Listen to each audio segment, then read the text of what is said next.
If we can have everyone's attention, please. Good afternoon. If we can have everybody take a seat, please. Thank you very much. Good afternoon. We're calling the meeting to order. I note that some of the participants are participating via video conference. Today's public meetings are also being live streamed from the Port Authority website. We'll now hold today's public meeting starting with the Committee on Finance, which will be chaired by Commissioner LaBarbera. That'll be followed by a Committee on Capital Planning, Execution, and Asset Management, which I will chair, and will conclude the public portion of today's meeting with a public board meeting. So first order of business, Commissioner LaBarbera. Thank you, Mr. Chairman. Today's meeting of the Committee on Finance is being held in public session in its entirety. At this point, I ask the Secretary to advise those present of the composition of the Committee on Finance and any commissioner recusals on the matter before the committee at today's meeting. Thank you. Committee on Finance is composed of Commissioner LaBarbera, the committee chair, Commissioner McCabe, the committee vice chair, Commissioners Fine, Kelly, and Richardson. All committee members are present. In addition to the committee members, also present are Chairman O'Toole, Commissioners Bulwage, Fisher, and Helmy, and we expect Commissioner Dominguez to be joining shortly. There are no recusals required. Thank you. I call on our Chief Financial Officer, Libby McCarthy, to present financial performance results for the first 9 months of 2025. Libby. Thank you, Chairman, and good afternoon, Commissioners. I'm happy to summarize our results for the quarter. I'm just going to open with my usual reminder that this unaudited condensed financial information for the 9 months ended September 30th is best understood when read in conjunction with the financial statements of the Port Authority and the accompanying notes thereto, which are published on the Port Authority's website.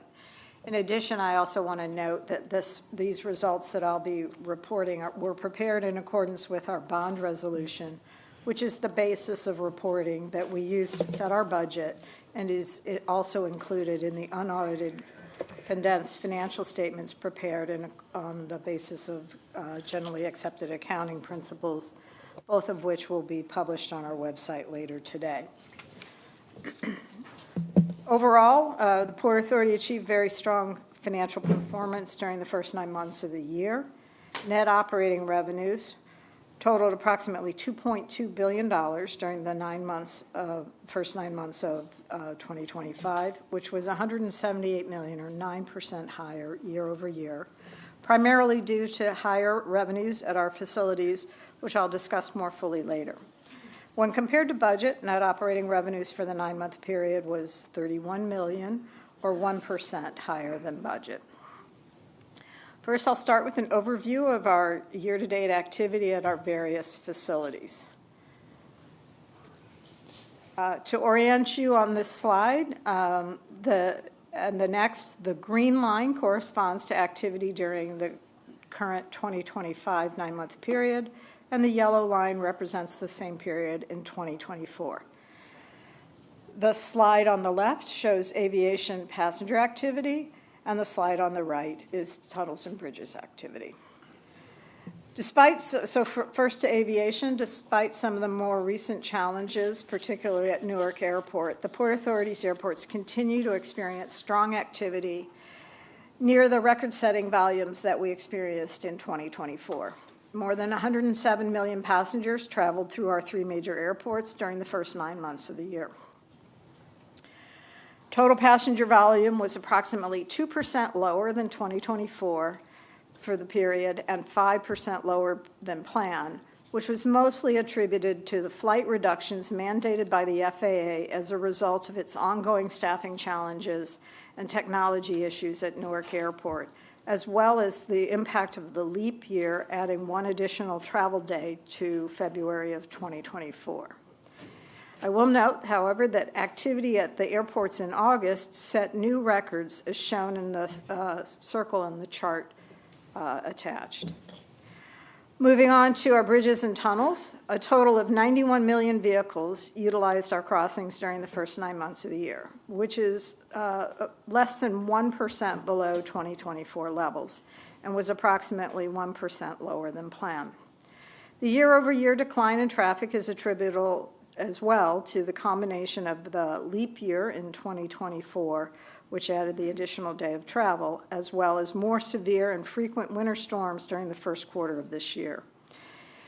Any potential impacts of the implementation of congestion pricing for those traveling into the Central Business District in New York City remains under review at this time. On this next slide, we show port activity on the left and path activity on the right. Our ports continue to be amongst the busiest container ports in the nation. Volume for the first 9 months of the year finished 3% higher than the same period in 2024, and is also 6% higher than budget, which we attribute to the inventory front-loading, given concerns over higher tariffs. Lastly, path ridership for the first 9 months was 7% higher than the same period in 2024, with more than 45 million trips during the period.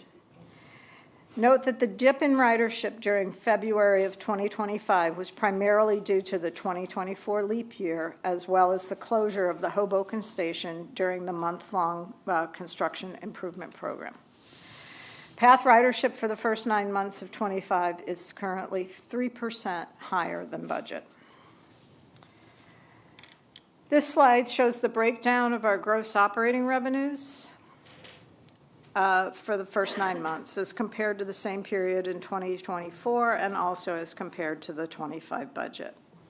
Gross operating revenues for the 9-month period totaled more than $5.5 billion, an increase of $279 million or 5% year over year. The strong year-over-year performance is primarily driven by higher aviation cost recovery revenues, higher aviation and marine port rental revenues, higher tolls at our bridges and tunnel crossings, which includes the CPI adjustment and board-approved changes that went into effect in January and July of this year, and higher path revenues from the CPI increase in path fares that went into effect in early January of this year, as well as that higher path ridership level I spoke of a moment ago. As compared to the 25 budget, gross operating revenues for the 9-month period were $162 million or 3% higher than planned, primarily due to higher rental revenues at our airports and marine ports. Moving to operating expenses, for the first 9 months, they totaled $3.3 billion and were $101 million or 3% higher than the same period in 24. Primarily driven by higher employee and retiree health care costs, higher utility costs, and higher rent payments to the cities of New York and Newark, given the higher revenues at our airport. As compared to budget, operating expenses were $131 million or 4% higher than planned for the period, largely as a result of that higher health care cost I spoke of. Then moving to our cash flow and liquidity positions. Cash from operations for the first 9 months of 25 was $2.4 billion, which is flat as compared to the same period in 24. Cash and investments as of September 30th totaled $7.7 billion, but I will note that included in that amount is $1.2 billion of bond proceeds, which we invested, which were later were used in October to refund existing bonds to achieve debt service savings. So in addition to our cash and investments, as of September 30th, the Port Authority had approximately $500 million of capacity to support its capital construction program, consisting of its capital funds on hand as well as available bank revolver capacity. When excluding the General Reserve Fund and those capital funds, as well as the money we were using in October to refund the existing bonds, cash and investments as of September 30th represented 340 days of cash on hand. Finally, looking at our debt obligations as of September 30th, they totaled $29.3 billion. This balance, as I said, includes the $1.2 billion of consolidated bonds that were issued in August for the purpose of refunding existing bonds for debt service savings. Those bonds were refunded in October. This concludes my remarks, and I'd be happy to take any questions. Thank you, Libby. Do any commissioners have comments or questions regarding this report? Hearing none, this concludes today's meeting on the Committee on Finance. Back to you, Mr. Chairman.